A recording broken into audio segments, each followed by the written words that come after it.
Hi, I'm Tim. Welcome to our channel and thanks for logging on. If you enjoy these videos, do me a favor and subscribe to our YouTube channel right here at Watchbox Reviews. I'd really appreciate it, and I promise to update daily. If you like this watch, you can see it and purchase it on our website, thewatchbox.com. Buy, trade, and sell luxury watches on thewatchbox.com. Today, I am pleased to bring you the Ressence Type 1R R for Ruthenium treated dial. This is a sensational watch, part of a series from a company that only began working in 2010. Product of an industrial designer of Belgian birth. The watches are made in Switzerland, and the Type 1R represents their first, most elemental orbital display system. Based on the ROCS movement module that is created in-house at their Swiss partner, the watch is an unconventional pebble-like form without any proper lugs, 42 millimeters in grade 5 titanium, and capped by a generously domed sapphire. In fact, it has a sapphire on both sides. We'll talk more about that in a moment. If you were to measure it lug to lug, and it's a very relative term on this watch, it's 48 millimeters across the wrist. It's not particularly thick or thin, but it is rounded in profile, so it's 13.4 millimeter thickness plays almost flush. Because of the rounded profile, any cuff, any sleeve can ride up over the flank of this watch. You will note that mostly composed of sapphire and titanium, it is exceptionally light on the wrist, the kind of watch you could forget you're wearing. You'll wind up shooting panicked glances at your wrist, mistakenly assuming it's fallen off. It has a very comfortable sort of nubuck style finished calfskin with a bound profile and a sheer cut, so you can see the layers of its composition. On the underside, it is very supple, and it's matched with a unique counterbalanced, almost Clevis-style titanium pin buckle for easy adjustments on the fly and absolute security on the wrist. Even this element has been thoughtfully designed. Do you like the countersink of the pin on the buckle? That's Ressence. No detail is too small, and none is overlooked. Now, the watch itself, we may as well get a little closer now that it's off the wrist, but the watch itself is remarkably minimalist. It's all of high polish. It's basically a sliver of titanium with two welded loop-style lugs. You can see that there is no crown. You wind the watch and set the watch using the case back, and the way you wind it is you basically move it back and forth until you find a narrow arc of its 360-degree rotation where you can hear and feel a grittiness, and then you just back it across that section back and forth, and you wind the watch.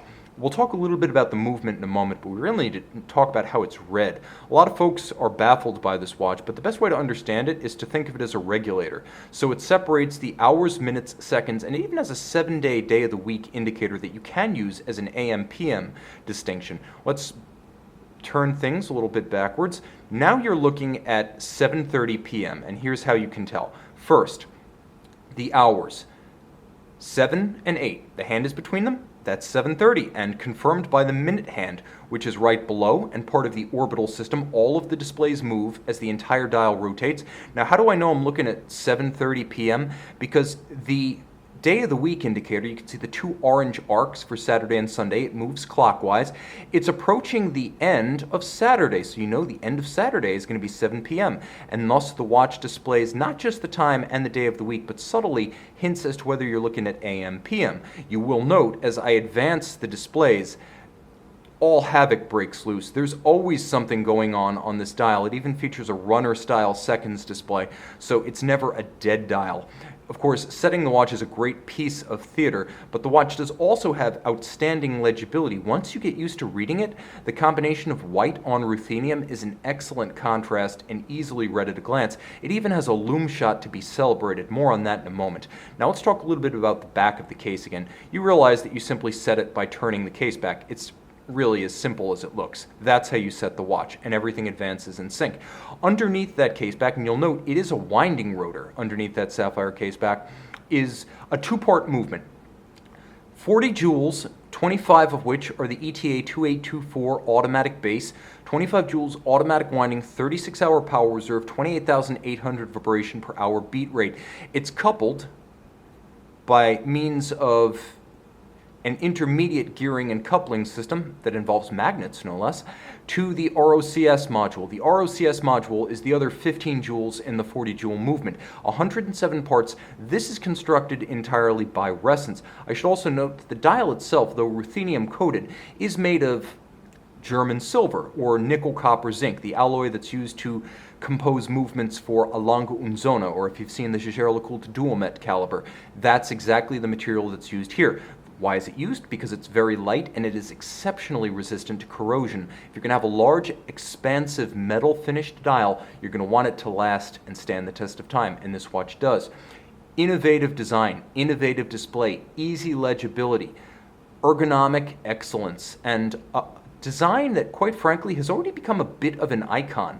The combination of the lugless case and the flush dial is now instantly recognizable as Ressence. So not only is this one of the most exciting independents in the world today, producing fewer than 450 watches a year, but it's already edging into the realm of iconic status, beloved of aficionados of horology and casual observers alike. You can see and make this one yours on the Watchbox.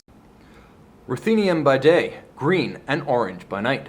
The Ressence Type 1R, you can see even the days of the week, the Saturday and Sunday, feature their own discrete patch of orange luminova. Just about the only restriction on this watch is that it has 1 ATM water resistance. Fortunately, Ressence makes the Type 5 diver for those occasions.